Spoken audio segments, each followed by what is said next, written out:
I figured since I gotta catch up on comic books a bit, the TBird and Throttle stuff, yes, it does deconstruct the character a little bit, but it does something vital. It reconstructs him, too. So, just kind of like the old Astro City stuff, yes, it does have some darker elements, but there's a light at the end of the tunnel.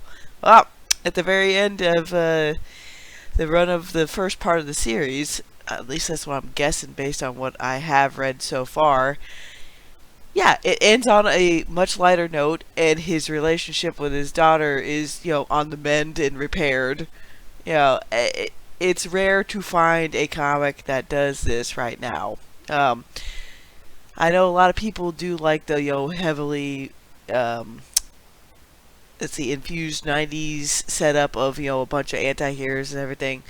I get it, some people just love that stuff, but me, I try to find things that will basically bring, actual heroism to the forefront, and I think TBird and Throttle does end up meeting that criteria. And it has some pulpy elements that I find appealing, alien invasions, like general supervillain versus superhero hijinks that, that's missing from a lot of stuff nowadays. Because everybody wants to be the next X, Y, or Z, postmodernism baby, like, put on the pedestal of postmodernism, baby. Yeah, essentially. And I need more coffee. But that's another point. But yeah, I'll link a few things below. You can get a little bit from Comixology, but mainly, if I remember correctly, he's printing through Alterna now. I'll also link that. I personally went with the Indiegogo. I'll even link that so you can see how many issues and everything has been written. I think he offered it as an omnibus format and also as singles. I ended up getting the digital version because usually if I'm checking out a new property, I generally go with digital first just to give them a look-see, and if I like what I see, kind of like with Common America, I'll end up getting the collections of stuff later. Once they have enough to put together to make an omnibus. So once more TBird and Throttle comes out, I'll probably start picking up the physical collections of the omnibuses. But yeah, if you're going to break down a hero, remember to reassemble him. Reconstruction is important. But it's also rare in comic books nowadays where the family actually gets back together. Yes, there is a bit of the background where the mom is out of the picture.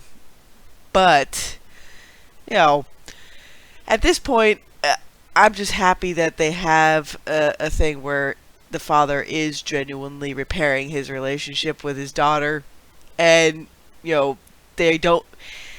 basically, Mr. Howard doesn't make it out to where the dad is a big buffoon, that like the whole thing that modernism loves to do to guy characters nowadays. Like, no.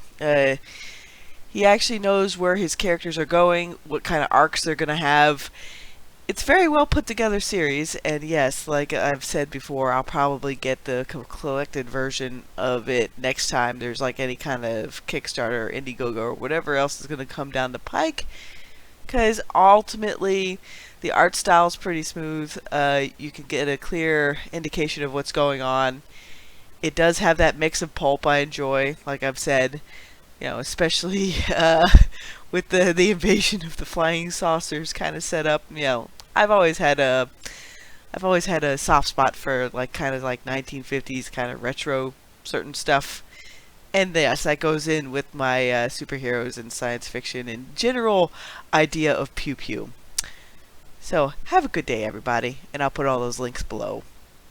Get TBird and Throttle, just because very few creatives, like I've said, will understand the true value of reconstruction.